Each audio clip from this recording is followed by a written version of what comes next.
Assalamualaikum warahmatullahi wabarakatuh. Baik, kami dari kelompok 5 ingin mempresentasikan hasil diskusi kami. Sebelumnya perkenalkan, nama saya Nurhaliza Jumadi. Nama saya Ratu Septiani Pardosi. Nama saya Dwi Fatmasari. Di sini materi kita tentang analisis kurikulum SD yang berlaku. Oke, selanjutnya yaitu pembelajaran IPA pada jenjang pendidikan dasar. IPA merupakan konsep pembelajaran alam dan mempunyai hubungan yang sangat luas terkait dengan kehidupan manusia. Nah, di sini kan IPA merupakan konsep pembelajaran alam yang mempunyai hubungan dengan kehidupan manusia. Jadi, dalam konsep pembelajaran IPA, mereka bisa mengembangkan keterampilan kritis yang dimana siswa akan menganalisis, mengevaluasi, dan menarik kesimpulan berdasarkan pengamatan yang mereka lakukan, dan juga meningkatkan rasa ingin tahu mereka. Nah, contohnya itu seperti mereka melakukan percobaan. Contohnya mengamati kadar air dalam tanah. Tujuannya itu agar siswa memahami pentingnya air bagi tanaman dan bagaimana kadar air dalam tanah mempengaruhi perubahan tanah. Kegiatan yang telah mereka lakukan tersebut, mereka akan mengumpulkan sampel tanah dari berbagai lokasi, contohnya seperti di tepi sungai, kebun, ataupun di tanaman. Yang pertama itu mereka menggunakan timbangan. Siswa menimbang 100 gram tanah dari setiap lokasi.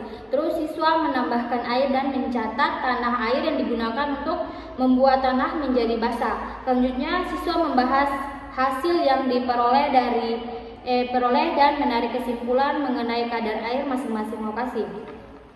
Jadi, mereka mempelajari IPA dengan cara yang menarik dan kreatif karena telah menggabungkan teori dan praktik, dan mereka akan lebih memahami konsep-konsep ilmiah dan mengaplikasikan pengetahuan mereka dalam kehidupan sehari-hari. Selanjutnya yaitu pembelajaran IPA Sains pada kurikulum terdahulu, yang dimana pembelajaran ilmu pengetahuan alam di Indonesia mengalami berbagai perubahan dalam beberapa kurikulum yang berbeda selama beberapa dekade. Selanjutnya akan dibacakan oleh Ratu Septiani. Kemudian di sini ada kurikulum 1968, yaitu kurikulum yang sangat penting buat pendidikan, di mana kualitas negara ditentukan oleh kualitas pendidikan. Yang melatar belakangi kurikulum 1968 ini yaitu ditetapkan sebagai pengganti Orde Lama ke Orde Baru. Kemudian fokus utamanya itu dibuat untuk membentuk siswa menjadi individu yang baik maupun masyarakat yang menjadi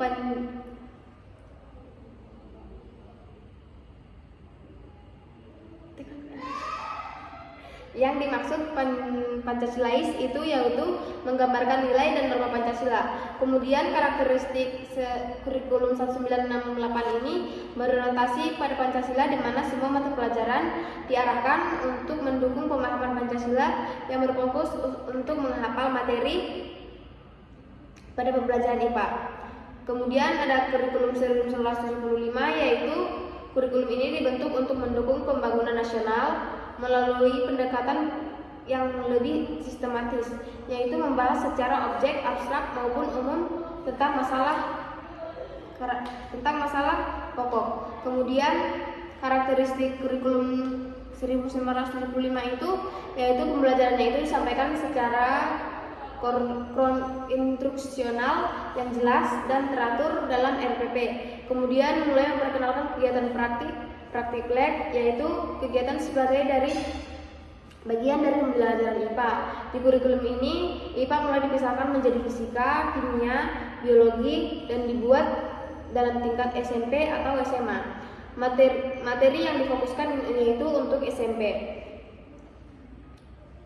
Kemudian ada kimia, yaitu unsur-unsur senyawa dan reaksi kimia yang sederhana. Kemudian ada biologi autonomi makhluk hidup yang berfotosintesis sama ekosistem. Kemudian ada kurikulum 1984, yaitu kurikulum yang pendidikan diterapkan di Indonesia pada tahun 1984 berdasarkan keputusan Menteri Pendidikan dan Kebudayaan nomor 0258/1983. Kurikulum ini memiliki karakteristik yang pertama yaitu meningkatkan kualitas pendidikan, yang kedua mengembangkan kemampuan dasar, yaitu membaca, menulis, atau berhitung. Kemudian mengembangkan kemampuan vokasional, kemudian meningkatkan kesadaran nasional dan kebangsaan. Kemudian itu ada kurikulum 1994, yaitu kurikulum nasional Indonesia yang diberlakukan pada tahun 1994 dan berakhir pada tahun 2004. Kurikulum ini memiliki beberapa karakteristik, yaitu berbasis pada pendekatan behaviorisme. Yang kedua, fokus pada pengetahuan dan keterampilan, kemudian mengutamakan disiplin ilmu, kemudian kurikulum yang lebih berstruktur, kemudian penekanan pada nilai-nilai spiritual.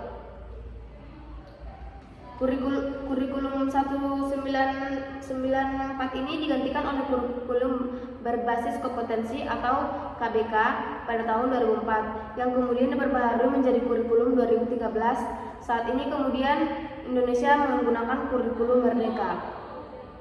Kemudian ada kurikulum 2004, yaitu kurikulum yang berbasis kompetensi atau KBK adalah kurikulum yang di Indonesia diterapkan pada tahun 2004 berdasarkan peraturan pemerintahan nomor 19/2005. Kemudian karakteristik dan komponennya adalah sebagai berikut. Karakteristik yang pertama yaitu berbasis kompetensi, fokus pada kemampuan yang harus dimiliki siswa, kemudian berorientasi pada hasil belajar, kemudian mengintegrasikan nilai-nilai moral dan kebangsaan, mengutamakan keterampilan hidup, dan mendorong motivasi dan inovasi. Kemudian ada kurikulum Merdeka atau kurikulum yang sekarang lagi diterapkan di Indonesia, yaitu kurikulum Pendidikan Nasional Indonesia yang diperkenalkan pada tahun 2022 oleh Kementerian Pendidikan, Riset dan Teknologi atau Kemendikbud, yaitu karakteristik dan komponennya adalah yang pertama yaitu fasilitas dan kesadaran, yang kedua berbasis kompetensi dan proyek, yang ketiga mengutamakan keterampilan abad ke-21, yang keempat yaitu mengintegrasikan nilai-nilai moral dan kebangsaan, yang kelima mendorong aktivitas dan inovasi, yang keenam menggunakan pendekatan saintifik. Kemudian akan dilanjutkan oleh teman saya. Baik, yang materi selanjutnya C. Pembelajaran IPA Sains pada kurikulum saat ini. Kurikulum Merdeka adalah penyempurnaan dari kurikulum sebelumnya. Hal ini juga meliputi pembelajaran IPA. Tujuan pembelajaran IPA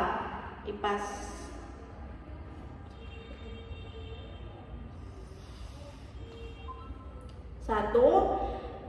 Mengembangkan keterkaitan serta rasa ingin tahu sehingga peserta didik terpicu untuk mengkaji fenomena yang ada di sekitar manusia. Contohnya mengenai cuaca ekstrim yang mereka alami di sekitar seperti banjir, curah hujan yang tinggi, kemarau, dan taufan. 2. Memahami alam semesta dan kaitannya dengan kehidupan manusia, alam, dan lingkungan. Contohnya kehidupan manusia. Alam semesta memberikan sumber daya yang mendukung kehidupan manusia seperti energi matahari, air, dan oksigen. Sedangkan lingkungan, energi terbarunya dengan memahami sumber energi alam seperti matahari dan air, manusia dapat mengembangkan teknologi yang lebih ramah lingkungan. Kehidupan alam, hubungan antar unsur alam, memahami fenomena seperti pergerakan bumi, rotasi atau revolusi, membantu manusia memahami siklus siang dan malam dan musim yang mempengaruhi kehidupan flora dan fauna. Contohnya menyesuaikan pola tanam berdasarkan perubahan musim seperti penanaman padi pada musim hujan. Berperan aktif dalam memelihara, menjaga, melestarikan lingkungan alam, mengelola sumber daya alam dan lingkungan. Contohnya itu mengurangi pengurangan sampah plastik, berdaur ulang, dan menghindari penggunaan barang sekali pakai. Sedangkan penggunaan energi terbarunya itu menggunakan energi yang ramah lingkungan seperti tenaga surya atau angin untuk mengurangi jejak karbon.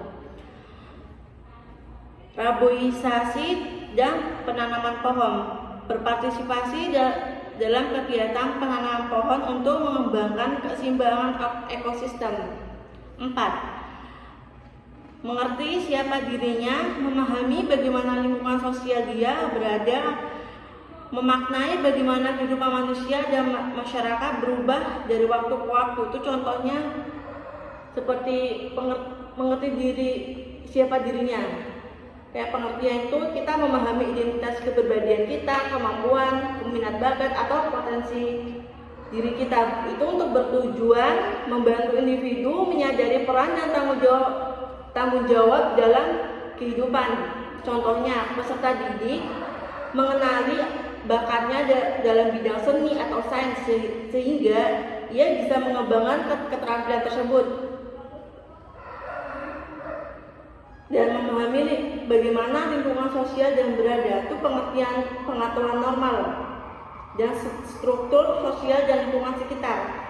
Itu bertujuan membantu individu beradaptasi dengan lingkungan dan menghargai keberagaman. Contohnya seperti peserta didik belajar tentang kebiasaan budaya lokal serta bagaimana berinteraksi dengan sesama.